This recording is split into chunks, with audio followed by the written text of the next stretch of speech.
Cantares capítulo 4, nós faremos a leitura a partir do versículo 7 de Cantares.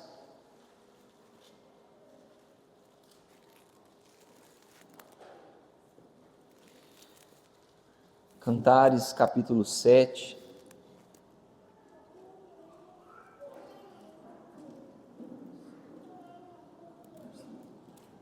Nós leremos Cantares capítulo 4, versículo 7. Quem achou, diga amém. Quem não achou, diga carisma. Todo mundo achou, né? Se você puder, meu irmão, pega a sua Bíblia aí, levanta ela para o alto. Se você tiver com o seu celular, pode levantá-lo também. Se de repente você estiver aí sem nada para ler a palavra, quiser pegar uma coroninha com o irmão que está do seu lado, pode. Lá fora nós temos Bíblia também, se você estiver precisando. Mas eu gostaria que nós confessássemos o nosso amor pela palavra. No 3, nós vamos confessar essas palavras aqui que estão no telão com muita ousadia. Vamos juntos? 1, 2, 3. Essa é a minha Bíblia. Eu sou o que ela diz que eu sou. Eu tenho o que ela diz que eu tenho. E eu posso fazer o que ela diz que eu posso fazer. Hoje eu serei tocado pela palavra de Deus. Eu audaciosamente confesso que a minha mente está alerta e que o meu coração está receptivo e que eu estou pronto para receber indestrutível e sempre viva semente da palavra de Deus. Eu nunca mais serei o mesmo, nunca, nunca, nunca, em nome de Jesus, amém. Abraça sua Bíblia. Senhor, nessa noite nós nos colocamos à sua inteira disposição, Pai. Nós oramos a Ti em nome de Jesus, para que o Senhor venha guiar o nosso coração. Pai, nessa noite nós não queremos que as pessoas que aqui estão, elas se sintam distantes da palavra, distantes, Senhor, da vida que nós vamos propor de ser vivida aqui no altar do Senhor, mas que as pessoas enxerguem nessa noite uma possibilidade de salvarem as suas famílias, de se tornarem homens melhores, mulheres melhores. Nós oramos a Ti em nome de Jesus, para que, Pai, acima de qualquer valoração pessoal, o Senhor venha manifestar a sua palavra no coração dos seus filhos, através das Escrituras Sagradas. Nós oramos a Ti, bendizemos o Teu nome, em nome de Jesus, amém. Ainda de pé, meus irmãos, Eclesiastes 4, a partir do versículo 7, a palavra vai dizer assim: você é toda linda, minha querida, e em você não há defeito. Venha comigo do Líbano, minha noiva, venha comigo do Líbano. Desça do alto do monte Amaná, do alto de Senir e do Hermon, dos covis dos leões, dos montes dos leopardos. Você roubou meu coração, meu amor, minha noiva. Roubou o meu coração com um só dos seus olhares, como uma só pérola do seu colar. Como não agradáveis as suas carícias, meu amor, minha noiva. O seu amor é melhor do que o vinho, e o aroma do seu perfume é mais suave que todas as especiarias. Os seus lábios destilam mel, minha noiva. Mel e leite se acham debaixo de sua língua, e o cheiro dos seus vestidos é como o cheiro do Líbano. Você pode se assentar. Eu sei o que os irmãos estão pensando agora, depois dessa leitura. Eu sei que vocês estão pensando assim: esse cara é um gênio. Eu não daria conta de escrever um poema assim para minha esposa, para minha namorada, para minha noiva. Eu não seria. Mas, irmão, sabe quem escreveu esse livro? O autor desse verso maravilhoso que nós acabamos de ler, o nome dele é Salomão. E existe na cultura judaica um costume de que o homem, após os seus 21 anos de idade, ele precisa veementemente ler cantares para aprender a como tratar a sua esposa. Olha que lindo. E, irmãos, muitas vezes nós olhamos para a palavra e nós esquecemos que a palavra é o nosso manual de instrução de vida, amém? A Bíblia vai falar para nós sobre como que tem que ser a nossa relação com o dinheiro, ela vai falar de como que tem que ser a nossa relação com Deus, e a Bíblia também fala de como deve ser a relação do homem para com a sua mulher. Nós como igreja acreditamos, por exemplo, que sexo é para depois do casamento, amém? É um princípio da palavra. Nós como igreja acreditamos que o altar do Senhor se manifesta lá no quarto do casal, amém? Nós cremos que a nossa casa, e quando um casal se ajunta para ser um baluarte no Senhor, aquilo também é para a glória de Deus, nós acreditamos nisso. E assim como a gente pega no pé para que quem namora não faça sexo, a gente também precisa pegar no pé para que quem é casado faça, amém? Amém, meu povo. Quando eu era solteiro, eu achava que era bobagem falar dessas coisas no púlpito. Mas agora que sou casado, eu entendo a importância de nós preservarmos a nossa família no Senhor. Não é sobre mim, não é sobre a minha esposa, não é sobre os futuros filhos, mas é sobre o propósito que há nessa entidade chamada família. Repara para você ver, a gente é crente, a gente não se chama pelo nome, a gente se chama de irmão, irmã, porque nós somos uma família. E nessa noite, meu irmão, eu quero que você receba essas palavras em nome de Jesus, porque o Senhor tem um propósito não só com essa família, mas com a sua família em particular. Nós cremos que o Senhor, Ele tem algo de especial nas famílias que estão aqui nessa noite. E aí eu queria pedir para que quem é casado, levante a sua mão aí, quem aí já assumiu, passou para esse outro lado da curva do rio. A sua família vai ser mais que abençoada, irmão. Quem aí está noivo já? Está noivo, já está usando o anelzinho no dedo, glória a Deus, tem uma pessoa ali, tem mais casais aí noivos. Devem estar servindo ou não vieram no culto hoje. Sua futura família vai ser uma bênção. Quem está namorando? Deixa eu ver, namorando. Não também? Não? Então quem está solteiro?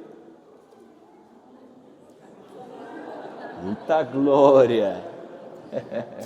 Fica de pé aí, fica com a mão em pé aí, irmão, rapidinho, só um minutinho. Não, é sério, eu vou orar por você, levanta suas mãos aí, você que está solteiro, é sério. Eu profetizo que o seu futuro relacionamento vai ser uma bênção e vai valer a pena cada segundo que você está solteiro até agora. Nem precisa falar amém, hein? Aleluia! Mas irmãos, independente da fase da vida que você está, ou solteiro, ou namorando, noivo, ou já casado, eu quero te dizer que tudo que nós vamos falar aqui nessa noite vai servir para a sua vida. Vai servir, se não for agora, eu quero que você guarde isso para o momento que vai se encaixar na sua vida. E bom, irmãos, eu sou talvez a pessoa que está casada há menos tempo entre os irmãos da igreja, mas eu queria te dizer algo que eu observei nos casamentos das pessoas ao meu redor e também no meu. Todo mundo que casa vai lá no cartório, né, e vai fazer ali o seu registro de casamento, faz a cerimônia civil, e todo mundo que vai para lá porque ama a pessoa com quem está indo casar e fazer um compromisso público, e você também sabe disso. Só que parece que enquanto o casamento vai rolando à medida dos meses ou talvez dos anos, há uma tendência de pelo menos 50% de que aquela rotina do casal faça com que o casal às vezes vá esfriando e desanimando pela rotina. E quem é casado talvez vá entender isso. Quando a gente namora, o pai da gente cozinha, a mãe da gente cozinha, a gente é tratado, a nossa única responsabilidade é amar o outro. Mas quando a gente casa, você já casa, a esposa já chega e fala: meu amor, eu tenho um presente para você, vamos lá no mercado que eu vou te mostrar umas coisas que nós vamos ter que comprar. Aí de repente roda o primeiro mês, tem conta de água, conta de luz, conta de internet, aí a esposa já começa, marido, igual a minha, por exemplo, hoje antes do culto, ela já falou para mim: olha, meus sapatos estão acabando, eu não tenho sapatos de inverno, eu não sei, aí você entendi, mulher, vamos lá, vamos lá. O esposo vira para a esposa também: ah, meu amor, você sabe como é, eu também estou precisando de comprar umas coisinhas, estou precisando ajeitar a vida, é o carro que estragou, é uma manutenção que precisa. E essa rotina, mais a rotina do trabalho, das coisas, tem uma tendência, eu não estou querendo dizer que sempre isso acontece, mas tem uma certa tendência para que essa rotina pese. E esse pesar, muitas vezes faz a gente achar que não está amando a pessoa no momento que está pesado. Mas eu queria te dizer que esse amor de quando você levou essa pessoa no cartório e casou com ela, esse amor ainda está dentro de você queimando. Pode ser que seja como uma brasa, quando ela já está assim, nós não vemos o fogo, mas se você soprar do jeito certo, aquela brasa ela vai acender de novo e ela vai voltar a queimar. Existe amor no seu casamento, existe amor no seu relacionamento, e nós estamos aqui para provocar esse amor com aquele que sabe levantar fogo até no meio das mais profundas águas, e o nome dele é Deus. Existem 4 princípios, e aqui eu quero falar a você que eu precisei correr atrás de homens mais experientes que eu nessa área.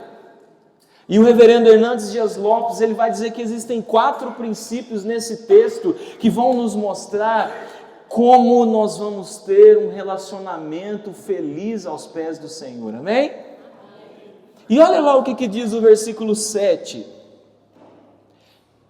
Você é toda linda, minha querida, e em você não há defeito. Olha para essa pessoa que está do seu lado, principalmente se for seu cônjuge. Aliás, só fala isso realmente se for aí seu cônjuge. Você que é homem, fala aí: você é toda linda.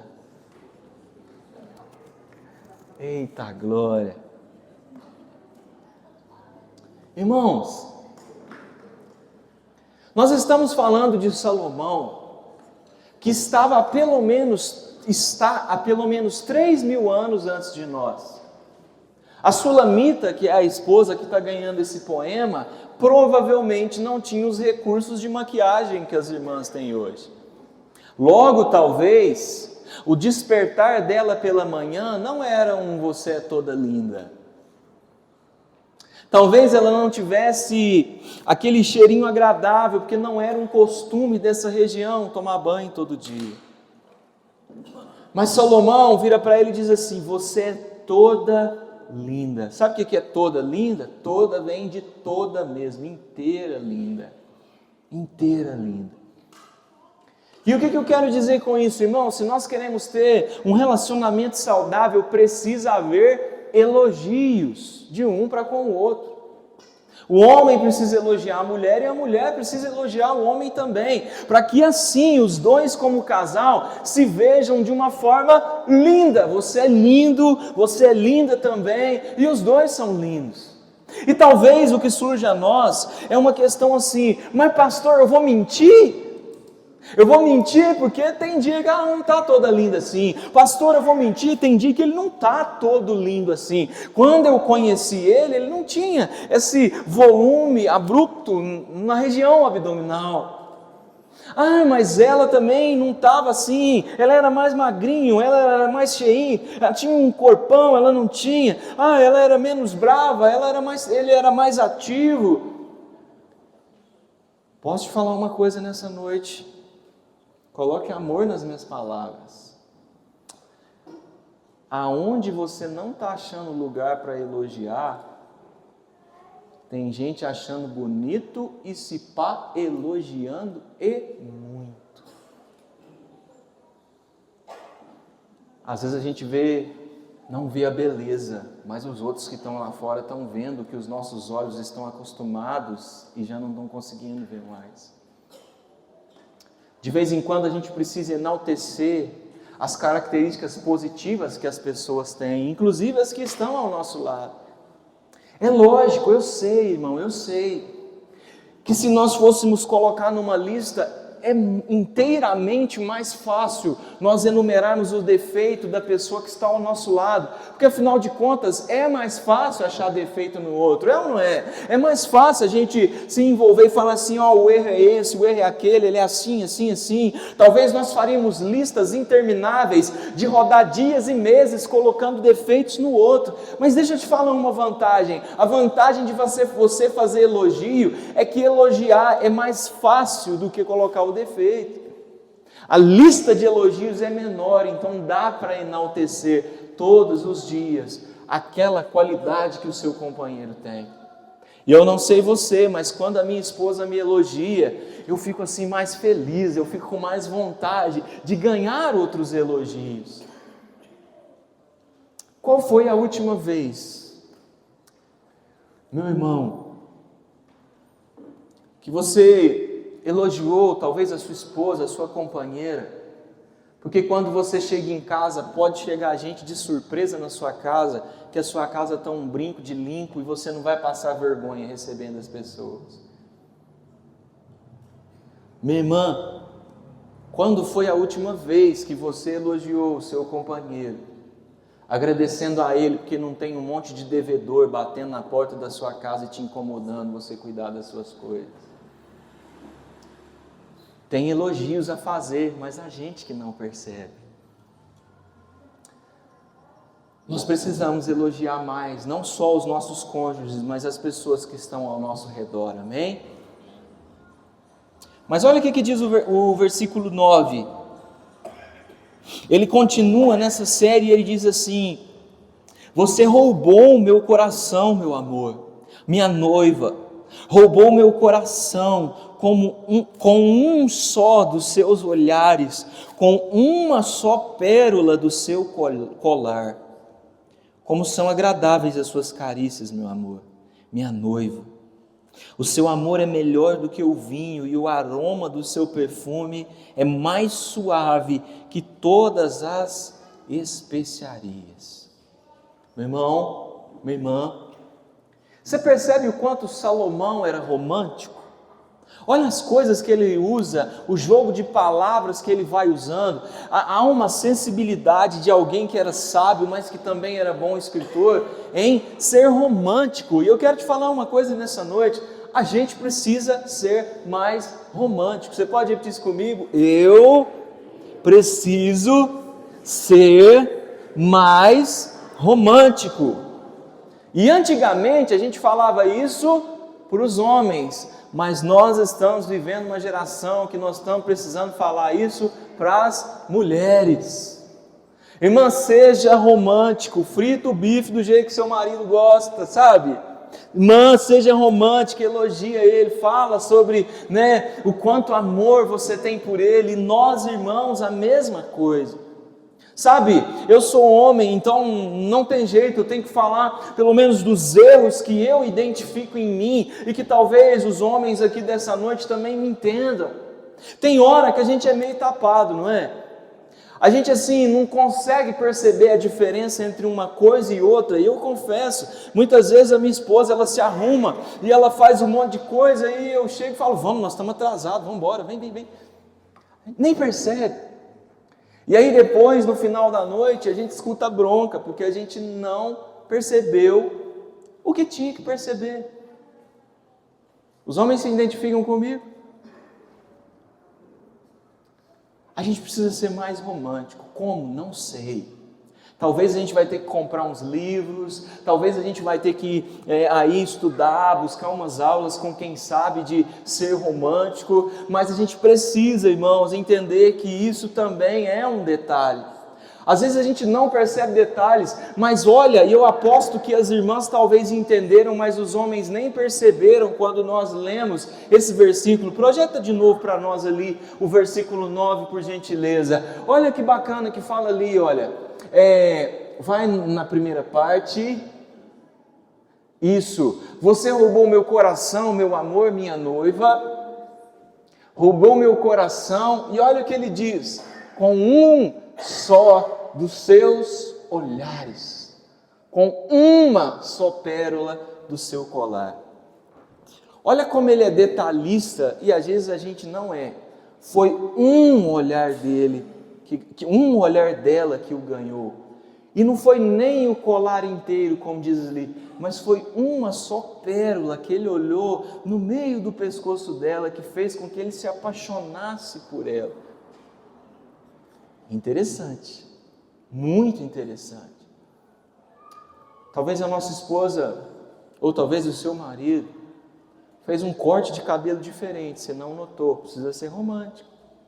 Talvez, e aqui existem várias maneiras de você ser romântico, existe um livro para isso, que você pode encomendar ali com a Lairiane, que se chama As 5 Características do Amor, como se chama? As 5 linguagens do amor. Tem gente que gosta de receber elogio é uma forma de ser romântico, não sei se é o seu caso.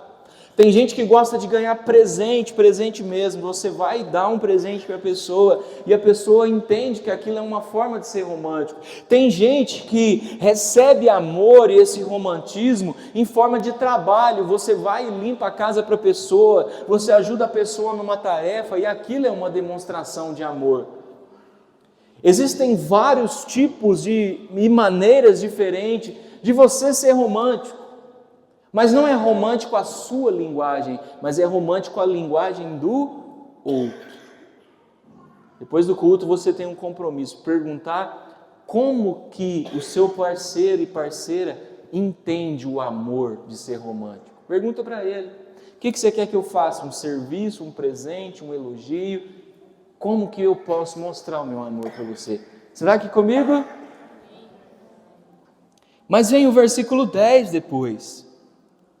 Como são agradáveis as suas carícias, meu amor, minha noiva. O seu amor é melhor do que o vinho, e o aroma do seu perfume é mais suave que todas as especiarias. Irmãos, você pode repetir isso comigo? Quem ama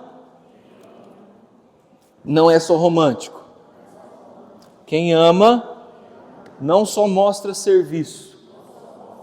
Quem ama, declara que ama. Ele não está dizendo isso para as pessoas ao redor dele. Eu tenho facilidade de elogiar a minha esposa para as pessoas. Mas Salomão está olhando no fundo do olho da esposa dele, não dizendo assim, eu amo a minha esposa. Não, eu amo você, eu amo as suas carícias, eu amo o seu abraço, eu amo o seu beijo, eu amo você com as características que você é, porque quem ama, declara que ama. Você está aqui comigo? Muitas vezes, como eu disse, é fácil a gente elogiar a pessoa que está ao nosso lado para os outros, mas a gente se esquece que a pessoa que tem que escutar a gente elogiar é quem está próximo de nós. Mas a gente esquece, e muitas vezes a gente esquece, e isso traz problemas para nós. Eu nem vou pedir para você levantar a mão, porque eu sei que é uma realidade de todo casal, a constante reclamação de, eu sinto que você não me ama. Tem um pastor que ele é muito legal, ele se chama Jeremias Pereira, eu não sei se todos os irmãos conhecem, mas ele é um pastor muito engraçado, e ele sempre chama as irmãs de Dona Maria e os irmãos de seu Zé, e ele costuma dizer assim, olha, você precisa pegar na mão da sua Dona Maria de vez em quando, do seu Zé de vez em quando, e olhar no fundo do olho dele e dizer, olha, eu te amo. Mas além de declarar amor com as palavras, a gente precisa ainda mais declarar amor com a atitude. E isso é uma coisa que as nossas gerações, e eu incluo inclusive a minha, estão perdendo cada vez mais. Eu confesso a vocês que meus pais são separados, mas todo dia eu estou aprendendo com a Vitória regras de cavalheirismo que... Olha que coincidência, ela me ensina que o pai dela faz com a mãe dela e eu não sabia. E eu estou aprendendo aos poucos com o meu sogro, como ser um homem cavalheiro. É interessante, irmãos, que as nossas atitudes precisam revelar aquilo que a gente fala. Se eu digo que eu amo, as minhas atitudes têm que colaborar para aquilo que eu amo. Quem ama não bate, amém? Quem ama não fala palavrão para o outro. Quem ama não agride com palavras, nem tampouco humilha, porque o amor, a Bíblia diz que ele tudo crê, tudo espera, tudo suporta. A Bíblia não diz o amor aguenta desaforo, coça, apanhar, agressão, não é isso. Traição, não é isso o que a Bíblia está falando. A Bíblia está dizendo que o amor tudo crê, tudo espera, tudo suporta. Não é para aguentar provações ruins desse jeito. Não é de agressão que a Bíblia está falando. A Bíblia está falando sobre tempos que o casal passa dificuldade, mas eles se abraçam e falam assim: a gente já passou por isso outra vez, a gente vai passar de novo, porque a gente se ama e o amor tudo crê, tudo espera e tudo suporta. Mas olha também o que vai dizer a palavra do Senhor no versículo 11. Os seus lábios destilam mel, minha noiva. Mel e leite se acham debaixo de sua língua, e o cheiro dos seus vestidos é como o cheiro do Líbano. Meu amor, minha noiva, você é um jardim fechado, um manancial recluso, uma fonte selada. Irmãos, olhem comigo, por favor, no versículo 11, as primeiras palavras que Salomão está usando. Os seus lábios fazem o quê?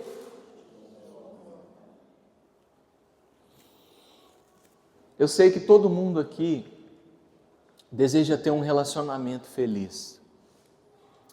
E se você deseja ter um relacionamento feliz, eu preciso te falar uma coisa. Seus lábios precisam destilar mel. Eu não sei se você consegue compreender o que eu estou falando, mas eu estou falando de comunicação. Se você quer ter um relacionamento feliz, você precisa aprender a arte de comunicar. E quando eu digo comunicar, não é você chegar falando de forma agressiva, mas também assim, não. É sobre falar com lábios de mel. E gente, vamos ser sinceros, não é fácil.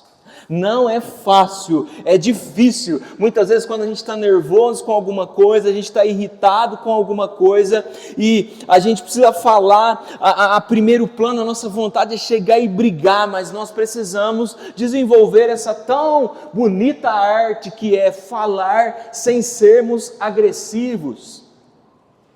Irmãos, eu posso falar uma coisa, eu nesses anos pastoreando igreja, conversando com pessoas, eu vejo que a maior dificuldade de todo casal é a tal da comunicação. Por quê? Porque nós somos criados para entender o seguinte, olha, e principalmente eu vejo nós homens, na maioria das vezes, eu vou evitar falar para eu não arrumar problema.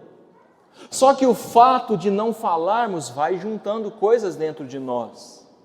E vai juntando coisas, e as coisas vão assim se misturando, e o que é o problema? Porque a gente não fala, só que o dia que a gente explode, a gente joga tudo de uma vez. E de novo, eu não estou querendo colocar rótulos, mas normalmente as irmãs tiram uma lista do tamanho de um papel higiênico e começa. 1995 você fez isso e é por isso que eu estou assim. 2003 você fez isso e por isso eu estou assim. 2007 foi por isso, 2014, 2020, 2022, 2023, e é por isso que as coisas estão assim hoje. E a gente que é homem, a gente só lembra mais ou menos até anteontem, e a gente começa, não, porque eu sou assim, por causa disso, porque a minha criação é rústica, bruta, sistemática, então eu não falo, eu aguento. Meus irmãos, Salomão está ensinando para a gente que ele dava certo com a Sulamita, porque a Sulamita sabia conversar com ele quando precisava. A gente precisa conversar mais. Eu queria que você prometesse isso, não para mim nessa noite, mas para Deus, que você vai começar a abrir mais o seu coração, porque precisa abrir o coração. A gente precisa ter confiança de sentar com a pessoa que está do nosso lado e falar: olha, eu não estou legal, e eu não estou legal por conta disso, eu não estou legal por conta daquilo, está ruim para mim nesse sentido, nesse outro sentido. Tem como a gente melhorar? E entre eu e a minha esposa aqui, a gente tem uma regra, porque a gente é de uma profissão que a gente é treinado para brigar. Mas a gente dá uma respirada quando um vem para o outro falar disso. A gente conta até 10 e fala assim: a gente vai tentar, vou tentar melhorar isso. E quando é da minha parte a mesma coisa, vou tentar melhorar isso. E eu sou um pouquinho mais lento, ela é um pouquinho mais rápida. Quando é da minha parte eu espero uns 2 dias para processar a raiva, para baixar a raiva. E aí eu sento com ela e a gente conversa. E a gente às vezes consegue se acertar, outras vezes demora um pouquinho, mas a gente consegue se comunicar. E eu queria que você também tentasse isso, em nome de Jesus. Estou te pedindo como seu pastor, mas como seu amigo também. Marca um dia para você e sua esposa sentarem e conversar sobre tudo que vocês estão precisando conversar. Amém? Amém? Fala mesmo com calma, com bem calma mesmo, bem mansinho, mas conversa. Irmãos, eu não estou dizendo para vocês que existem relacionamento perfeito, amém? Eu não estou dizendo que se vocês brigarem, nós vamos ter que abrir o livro de Cânticos e começar a olhar como que resolvem. Não estou dizendo isso. Não é uma questão de se vai brigar, é de quando, porque que vai haver briguinhas, vão haver, não tem como, vão haver brigas. Mas a grande questão não é sobre se vai brigar, quando vai brigar, mas sobre o que nós vamos fazer quando nós estivermos em uma briga. O que vai ser a nossa atitude quando chegar finalmente aquele momento de conflito, que a gente troca farpas e não tem jeito, tem que resolver? O que a gente vai fazer? E eu não conheço outra forma, porque a única coisa que une eu e a minha esposa é quando a gente se dobra diante de alguém que está maior do que nós, que é Jesus. Às vezes a gente não está concordando, às vezes não está dando certo, então vamos orar, vamos dobrar o nosso joelho e vamos deixar quem sabe cuidar da coisa, cuidar para nós. Você consegue compreender isso? Certa vez, perguntaram para a esposa de Billy Graham: cadê o pessoal do louvor? Pedi eles para subir. Certa vez perguntaram para a esposa do Billy Graham. Billy Graham, eu não sei se você conhece, mas foi o maior pastor comunicador global que o mundo já conheceu. Ele pregou para maiores multidões até mesmo que Jesus. Ele foi o maior pregador do século XX. O maior evangelista, uniu estádios e mais estádios, era um homem assim, conselheiro, foi conselheiro durante a sua vida de todos os presidentes dos Estados Unidos. Então assim, estamos falando de um homem de Deus santo, de conduta ilibada. E a esposa dele faleceu primeiro que ele também hoje já faleceu também, alguns anos atrás, e fizeram uma espécie de museu em homenagem ao casal. E no museu, em uma ala, colocaram sobre uma entrevista que fizeram com a esposa do Billy Graham. E perguntaram assim para ela: olha, a senhora já pensou ao longo dos anos de casados que vocês têm, algum dia em se separar? Seja por conta da rotina, seja, só baixa um pouquinho para mim, seja por conta da rotina, seja por conta das viagens dele, porque a senhora em muitos momentos teve que criar os meninos sozinha, porque ele ficava viajando muito. Em algum momento assim, do relacionamento de vocês, a senhora pensou em se separar dele? E a resposta dela foi incrível. Ela disse assim: olha, pensar em separar dele, eu nunca pensei, mas pensar em matar ele, isso eu pensei várias vezes. Enquanto aquela vontade de brigar estiver só no nosso pensamento, ela vai acontecer. mas o nosso desejo de fazer dar certo precisa ser maior que a nossa raiva das coisas que acontecem em relacionamento. Eu queria te convidar para você ficar de pé em nome de Jesus. Certa feita, no meu relacionamento com a minha esposa, nós passamos por um dia que a gente estava assim, trocando algumas farpas o dia todo. E ali assim, num momento de raiva, a Vicky virou para mim e falou assim: se você não resolver isso, nós vamos ter que largar, então não vai ter jeito, a gente fica brigando o dia todo. E eu dei uma resposta para ela que eu queria que você também guardasse em seu coração. Olha, não adianta você ficar com raiva de mim. Se você se estressar muito comigo, é pior para você, porque você vai ficar doente. E nós temos que passar o resto da nossa vida juntos, porque eu não acredito que separação é o plano de Deus. Ela virou para mim, ficou com raiva na hora mesmo. Mas aquele dia ficou muito claro para ela, depois a gente conversando, que para mim não é uma opção a gente terminar. Outras vezes, obviamente, eu também já magoei ela, eu também já falei palavras pesadas para ela. E ela também usou a mesma técnica: não adianta você ficar nervoso, não adianta você brigar comigo, porque o resto da vida você vai ter que roer esse osso. Nós não vamos largar. Queria que você olhasse, principalmente, só quem é casado. Eu queria que você pegasse na mão dessa pessoa e olhasse mesmo de frente para ela, no fundo do olho dela.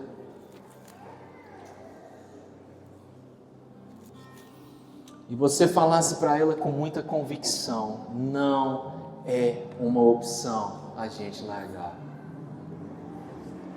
Fala olhando no olho mesmo. Vocês já sabem quanta fome vocês já passaram juntos. Quantas contas, quantos momentos de apertos vocês tiveram. Quem tem filhos sabe de quantos momentos ficou a madrugada inteira orando, passando problema, passando dificuldade. Vocês aguentaram isso tudo, vocês vão aguentar qualquer crise que vocês estão vivendo agora. A nossa família está no centro do coração de Deus, irmãos. Tudo que nós vivemos até aqui não se compara ao que as futuras gerações vão ver em nós, se nós escolhermos permanecer juntos e não soltarmos as mãos uns dos outros. Feche seus olhos em nome de Jesus. Pai, eu sei que nessa noite, Senhor, podem ter casais que estão aqui na igreja nesse momento e chegaram aqui meio brigados, às vezes meio troncudos um com o outro. Pai, talvez alguns irmãos estão aqui, Senhor, e eles estão vendo dentro de casa os seus pais brigarem. Talvez alguns pais já até saíram de casa por conta de brigas e mais brigas, Senhor. Pai, talvez tenham pessoas aqui que estão à beira de um divórcio. Talvez amigos que estão à beira de um divórcio. Talvez pessoas que estão à beira de largar tudo e sair de casa e, Senhor, entraram aqui por essas portas para escutar essa simples palavra sobre relacionamento, Senhor. Nessa noite eu oro a Ti, Pai, para que o Senhor, que criou o homem e a mulher, a sua imagem, a sua semelhança, o Senhor venha restaurar os laços nessa noite, Senhor. Eu oro por esse homem e por essa mulher que tem dificuldade em elogiar. Eu oro por esse homem e por essa mulher que muitas vezes tem dificuldade em ser um pouco mais romântico. Eu oro, Senhor, para que tanto um quanto o outro adquiram a habilidade de declarar o seu amor com palavras e atitudes. Eu oro em nome de Jesus para que não falte comunicação entre o casal, Senhor. E eu oro, Pai, ainda mais, Deus, para que, Senhor, se há uma vontade de vez em quando de matar um ao outro, de brigar um com o outro, que o Senhor não permita, Pai. Que a separação seja uma opção daquilo que Deus uniu. Porque aquilo que Deus uniu, nenhum homem há de separar. Porque o amor tudo crê, tudo espera e tudo suporta. Nós oramos em nome de Jesus pelo restabelecimento dos laços. Nós oramos em nome de Jesus pelo restabelecimento dos vínculos. Nós oramos em nome de Jesus para que a paixão que um dia, Senhor, parece que foi sendo deixado de lado, ela venha voltar a nascer. Nós oramos em nome de Jesus para aquele amor dos primeiros dias, que ele venha nascer novamente. Nós oramos em nome de Jesus para que, Senhor, o carinho dos primeiros dias venha e volte, Senhor, a brilhar. Pai, nós oramos em nome de Jesus para que, Senhor, o fogo do Senhor preencha os casais nessa noite, e que, Senhor, se tem alguma dificuldade que vai além das coisas que nós oramos aqui, sejam traumas, sejam coisas que aconteceram no passado ou que, Senhor, ainda estão acontecendo no presente, nós oramos em nome de Jesus. Essa mulher que tem sido muitas vezes uma tentação para esse homem, nós oramos para que esse laço seja quebrado. Nós oramos em nome de Jesus para que, Senhor, se existe algum homem sendo tentação para alguma mulher nessa noite, que esse laço venha ser quebrado em nome de Jesus, pois nós acreditamos que a família está nos braços do Senhor e que cada casal aqui nessa noite vai romper em algo mais profundo no Senhor. Nós oramos e te agradecemos, Pai, em nome de Jesus.